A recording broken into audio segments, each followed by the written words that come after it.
നമസ്കാരം ശർമ്മ. നമസ്തേ. നമസ്തേ ശർമ്മജി, ഇന്ന് നമുക്ക് അടുത്ത കത്ത് വനജ കോഴിക്കോട് നിന്നാണ് എഴുതിയിരിക്കുന്നത്. ആരാ അയച്ചിരിക്കുന്നത്? വനജ. എന്താണ് വനജയുടെ പ്രശ്നം എന്ന് പറയുന്നത്, വിവാഹം കഴിഞ്ഞിട്ട് 7 വർഷമായി. സ്വന്തമായിട്ടൊരു വീട് നിർമ്മിക്കാനായിട്ട് അവർ കുറേയായി ശ്രമിക്കുന്നുണ്ട്. പക്ഷെ പലതരം തടസ്സങ്ങൾ. എന്താണ് ഈ തടസ്സങ്ങൾ മാറാൻ പ്രതിവിധി ചെയ്യേണ്ടത് എന്ന് ചോദിച്ചുകൊണ്ടാണ് എഴുതിയിരിക്കുന്നത്. അതിന്റെ ഡീറ്റെയിൽസ് ഉണ്ട്.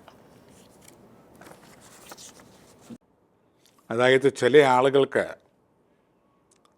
മനസ്സിൽ ഒരു വീട് വേണം, അല്ല വസ്തു വേണം, അല്ലെ ഫ്ലാറ്റ് വേണം, അല്ലെ വില്ല വേണം എന്നൊക്കെ ചിന്തിക്കുന്ന അതേ സമയം തന്നെ യാതൊരു ബുദ്ധിമുട്ടുകളും ഇല്ലാതെ ആഗ്രഹിക്കുന്നതിന് മുമ്പ് തന്നെ വീടോ ഫ്ലാറ്റോ വില്ലയോ ഒക്കെ ഒന്നുമില്ല മാതാപിതാക്കൾ വാങ്ങിക്കൊടുക്കുമോ, അല്ലെങ്കിൽ വിവാഹത്തിന് ഡൊണേറ്റായിട്ട് കിട്ടുമോ, അതുമല്ലെങ്കിൽ ഡിപ്പാർട്ട്മെൻറ്റിൽ നിന്ന് ക്വാർട്ടേഴ്സ് പണിത് കൊടുക്കുമോ, അതൊന്നുമല്ലാതെങ്കിലും പാരമ്പര്യപരമായ ഒസ്യത്ത് പാർട്ടീഷൻ നടത്തി കിട്ടുകയോ, അതുമല്ലെങ്കിൽ പെട്ടെന്ന് തന്നെ വീട് 1ഉം 2ഉം ഒക്കെ ആകുന്നവരുണ്ട്.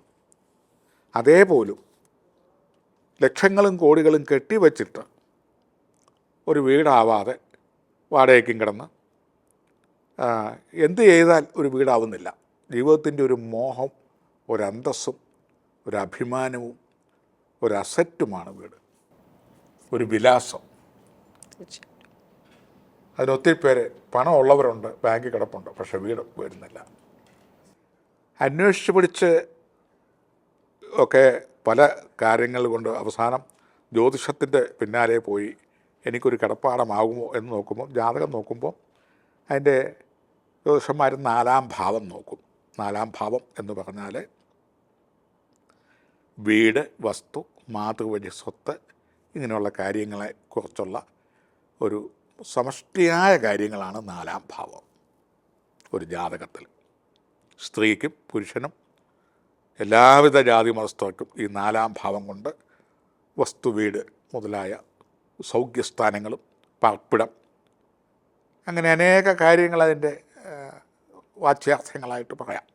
പ്രത്യേകിച്ചും 4-ാം ഭാവം ശുഭഗ്രഹങ്ങൾ നിൽക്കുകയും ശുഭഗ്രഹ ദൃഷ്ടി ഉണ്ടെങ്കിൽ ഈസിയായിട്ട് വസ്തുവും വീടും ഉണ്ടാവും.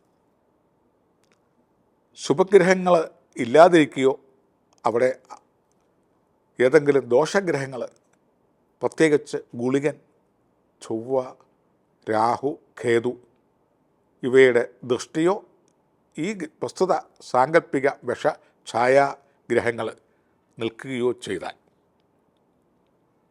അവർക്ക് ആധാരത്തിൽ വസ്തു വാങ്ങുന്നിടത്ത് കുഴപ്പം, ആധാരത്തിൽ മറ്റെന്തെങ്കിലും കുഴപ്പങ്ങൾ, അതിര് തർക്കങ്ങൾ, കോൺട്രാക്ടറും എഞ്ചിനീയറുമായിട്ട് എഗ്രിമെൻ്റ് ചെയ്താൽ അതിനകത്ത് വൻ പാളിച്ചകൾ, മനഃപൂർവ്വമല്ലാത്ത പാളിച്ചകൾ, മനഃപൂർവ്വമായി വരുന്നതും അപൂർവമായിട്ടുണ്ട്, അല്ലാതെ തന്നെ ഉണ്ടാകുക. മറ്റെന്തെങ്കിലും കേസ് വഴക്കുകൾ ഉണ്ടാകുക, ഇതിനു വേണ്ടി തയ്യാറെടുത്ത് കഴിയുമ്പോൾ എന്തെങ്കിലും അസുഖങ്ങൾ, അപകടങ്ങൾ വരിക, അല്ലെങ്കിൽ മറ്റാർക്കെങ്കിലും ആൾനഷ്ടങ്ങൾ വരിക, അല്ലെങ്കിൽ ഭീമമായ മറ്റേതെങ്കിലും തരത്തിൽ അപവാദങ്ങൾ, ആരോപണങ്ങൾ ഒക്കെ വന്ന് പ്രസ്തുത സ്ഥലത്ത് പണിയാനും ജീവിക്കാനും നിവൃത്തിയില്ലാതെ അവിടുന്ന് വെക്കേറ്റ് ചെയ്യുക. ഇങ്ങനെയുള്ള, അല്ലെങ്കിൽ അയലോക്കക്കാരൻ ഏതെങ്കിലും അവൻ്റെ അതിരെ കയറിയാണ് മതിൽ കെട്ടിയിരിക്കുന്നത്, അല്ലെ അവിടെയാണ് പണിയുന്നത്, അല്ലെ മണ്ണെടുക്കാൻ പറ്റില്ല, അല്ലെ മണ്ണെടുത്താൽ എൻ്റെ കെട്ടിട ഇടിയും എന്നൊക്കെ പറഞ്ഞു വലിയ സ്റ്റേ, ചെറിയ സ്റ്റേ, ഹൈക്കോടതി സ്റ്റേ മുതലായത് വന്ന് 10-30 കൊല്ലമൊക്കെ നീണ്ടു പോവുക. അപ്പോൾ പരമണി അവിടെ തീർന്നില്ലേ? കുറേ കാശും ലക്ഷങ്ങളും അഡ്വാൻസ് കൊടുക്കും. അത് കഴിഞ്ഞ് വേറെ എവിടെയെങ്കിലും പോയി വാങ്ങുമ്പോൾ മറ്റെന്തെങ്കിലും മൈനകന്യായമുള്ള വസ്തുവായിരിക്കും. ഇങ്ങനെയൊക്കെയുള്ള വിവിധങ്ങളായ വിസ്താരഭയത്താൽ നമുക്ക് 1 മണിക്കൂർ ഇരുന്നാലും അത് തീരത്തില്ല ഈ മോഹങ്ങൾ നടക്കാതെ വരിക. ഇപ്പോൾ ഈ കത്ത് അയച്ചിരിക്കുന്ന, കോഴിക്കോട് നിന്ന് അയച്ചിരിക്കുന്ന വനിതയ്ക്ക് 4-ാമടത്ത് ഖേദവും ഗുളികനും കൂടെ നിൽക്കുകയാണ്. അത് ജാതക നിലയിലെ ദോഷമാണ്. അപ്പം വനജയ്ക്ക് എവിടെ പോയി വസ്തുവോ വീടോ ഫ്ലാറ്റോ വില്ലയോ ഒക്കെ എടുത്താലും, എന്തിനെ ഒരു വാടക വീട് തന്നെ കൊള്ളാവുന്നെടുത്താലും അതിൻ്റെ പരിസരത്ത് ആയിട്ട് എന്തെങ്കിലും ദുഃഖങ്ങളോ ദുരിതങ്ങളോ ഉണ്ടാവും. അല്ലെങ്കിൽ അതിനേർപ്പെടുന്ന സമയങ്ങളിൽ ധനനഷ്ടം, മാനഹാനി, വേവലാതി, ആവലാതി മുതലായതൊക്കെ വന്നുപെടും. അപ്പം വനിതയുടെ പേരിൽ നിന്ന് മാറ്റി ഹസ്ബൻഡിൻ്റെയോ മക്കളുടെ ആരുടെയെങ്കിലും പേരിൽ ഈ 4-ാം ഭാവത്തിൽ പാപഗ്രഹങ്ങളില്ലാത്ത ഡേറ്റ് ഓഫ് ബർത്തും സമയമൊക്കെ വെച്ചിപ്പം അതൊക്കെ കണ്ടുപിടിക്കാൻ വളരെ എളുപ്പമുണ്ട്. വിസ്തരിച്ചത് പഠിച്ചാൽ മതി. അവരുടെ പേരിൽ വാങ്ങാൻ നോക്കുക. അങ്ങനെയൊക്കെ അവനവന് ഇതിന് യോഗമില്ലെങ്കിൽ അവനവൻ്റെ കൂടെ നിൽക്കുന്ന ആളിന്, അല്ലെ അവനവർക്ക് ഇൻഡിപെൻഡൻ്റ് ആയിട്ടുള്ള ആളുകൾക്ക്, അല്ലെ അവനവൻ്റെ രക്തബന്ധത്തിൽപ്പെട്ടവർക്ക് വേണ്ടി വാങ്ങാം. അവർക്ക് ഈ തടസ്സങ്ങൾ 4-ാം ഭാവത്തിൽ പാപഗ്രഹങ്ങളോ അശുഭഗ്രഹങ്ങളുടെ ദൃഷ്ടിയോ ഗുളികനോ രാഹുഗതുക്കളോ ചൊവ്വയോ ഒന്നും ഉണ്ടാവരുത്.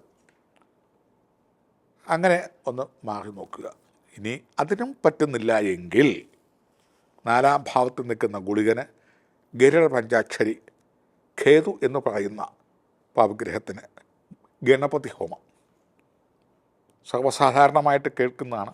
ആ ഗണപതി ഹോമത്തിൽ പല വിശേഷപ്പുറം അത്തിമൊട്ട് മുതലായതും അവൽമല ശർക്കര കരിപ്പഴം മുതലായതൊക്കെ ചേർത്ത് പേര് നക്ഷത്രമൊക്കെ ചേർത്ത് ഹോമവിധികൾ 8, 18, 21 ഇങ്ങനെയൊക്കെ നടത്തി കഴിയുമ്പം ഇതിൻ്റെ പാപഭാരങ്ങൾ കുറയുകയും പെട്ടെന്ന് തന്നെ ഒരു കല്ലിട്ട് ഒരു പ്രവാസലു വരെ അധികം സമയം ദൈർഘ്യം കൊടുക്കാതെ പരിപണി തീർക്കുകയും ചെയ്യുക. ദൈർഘ്യം വരുമ്പോഴാണ് ഈ പാപഗ്രഹങ്ങളുടെ ശക്തി വരുന്നത്. ആദ്യം വസ്തു മേടിച്ചിട്ടു, പിന്നെ പണിയാവുന്ന വെച്ചു, ഒരു കോൺട്രാക്ടറെ കണ്ടു, ഒരു പ്ലാൻ വരച്ചു, ഒരു എഗ്രിമെൻ്റ് ചെയ്തു, പിന്നെ അത് മാറി അതിനേക്കാൾ ലാഭത്തിൽ വേറൊരാൾ തരാമെന്ന് പറഞ്ഞു. അപ്പോഴത്തേനും ഒരു 10 ലക്ഷം അയാൾക്ക് ആദ്യത്തെ ആളിന് അഡ്വാൻസ് കൊടുത്തു. ആ രസക്കുറവായി. പിന്നെ അങ്ങനെയൊക്കെ അങ്ങ് തടസ്സങ്ങൾ വരിക. അപ്പം ഇതിൽ ഒന്നുമല്ലെങ്കിൽ മറ്റാരുടെയെങ്കിലും പേർക്ക് വസ്തു വാങ്ങി പെരവച്ച് മുന്നോട്ട് പോവുക. അവരുടെ ജാതകത്തിൽ 4-ാം ഭാവമായ സൗഖ്യസ്ഥാനത്ത് വസ്തു, വീട്, വാഹനം, ഈ വക സ്ഥാനം സൂചിപ്പിക്കുന്ന ഭാവത്തിൽ പാപഗ്രഹങ്ങളില്ലായിരിക്കണം. ഇനി മറ്റാരുടെയെങ്കിലും പേരിൽ ഇടാൻ നിവൃത്തിയില്ല, അത് ഭയമാണ്, അതും ചിലപ്പം അബദ്ധം പറ്റിയേക്കാം എന്നുണ്ടെങ്കിൽ സ്വന്തമായിട്ട് ഗണപതി ഹോമം, അതുപോലെ തന്നെ ഗരുഡ പഞ്ചാക്ഷരി മുതലായ കർമ്മങ്ങൾ, ഒരു മണ്ഡലം ഒക്കെ ചെയ്ത് അതിൻ്റെ പാപഗ്രഹങ്ങൾക്ക് ശാന്തി വരുത്തിയിട്ട് വസ്തു വാങ്ങുക. വസ്തു വാങ്ങി അതിൻ്റെ പേപ്പേഴ്സെല്ലാം കറണ്ടാക്കി 1-2 പ്രാവശ്യം ശ്രദ്ധിക്കണം. നല്ല വക്കീലിനെ കണ്ട്, സിവിൽ വക്കീലിനെ കണ്ട് അതിനെ പറ്റിയൊക്കെ പഠിച്ചിട്ട് നല്ല ഒരു മുഹൂർത്തം എടുത്തിട്ട് കല്ല് ഇട്ടിട്ട് പെട്ടെന്ന് തന്നെ പണി തീർക്കാനുള്ള നല്ല എൻജിനീയറെ കാണിക്കുക. അങ്ങനെ തീർക്കണം. അല്ലെങ്കിൽ ഈ കുഴച്ചിലാവും. കുറേ അധികം കാശ്, 1, 2, 3 പേരെ പണിയേണ്ട കാശ് വെറുതെ അവിടെ എവിടെയൊക്കെ ആയിട്ട് കാക്ക കാഷ്ടിക്കുന്ന പോലെ കൊണ്ടിടുക, ആവത്തില്ല.